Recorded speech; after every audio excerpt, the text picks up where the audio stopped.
So we finally got our first look, our first true look at the Samsung Tri-Foldable phone. And it's exactly what we thought. It's literally just a Z Fold 6 expanded a little bit more, or a Z Fold 7 on steroids. Whatever you want to call it, it's the Tri-Foldable phone and be showcased at APEC in South Korea. So here's a little video. If you go there, this is what you get to see on the screen. So it shows a little graphic here. The phone's in the background, the phone closed in the background, and then the fold open in the background. It's a beautiful 10-inch display, so it looks really good. And again, I've said it many times on this channel, will tri-foldable phones ever truly be like that big of a deal? I don't think so.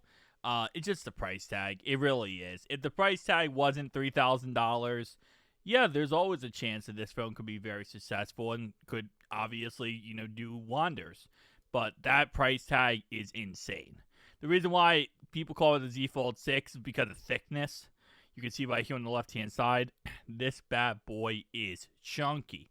Not saying the Z Fold 6 was really that chunky, but it definitely is a lot chunkier than Z Fold 7. It's a lot chunkier than, other foldable cell phones. So, see right here, that boy is chunk. Now, when it's unfolded, it's like the Z Fold 7, where it is super freaking thin. And again, this is just a byproduct of having three displays, put together. It's going to happen. It's going to be a problem.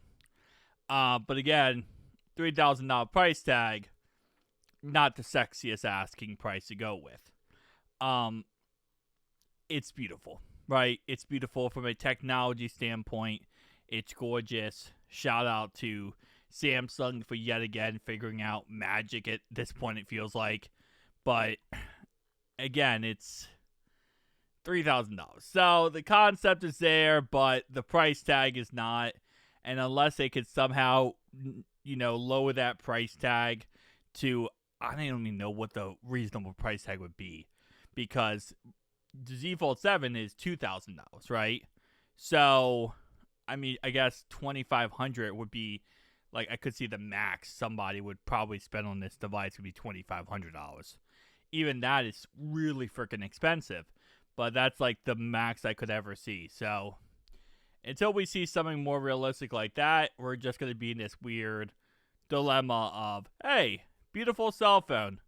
Not something that the average consumer, or probably most consumers, will ever pick up. But I say that with the fact that I do own an Apple Vision Pro, and that was $4,600. Well, not $4,600. That was $3,600. So, but I think Apple Vision Pro VR headset does do a little bit more than a tri-foldable cell phone for the sake of what I use it for, which is daily activities and stuff like that.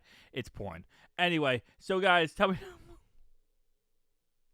down below your thoughts, opinions. I'll see you guys in the next one. Peace out.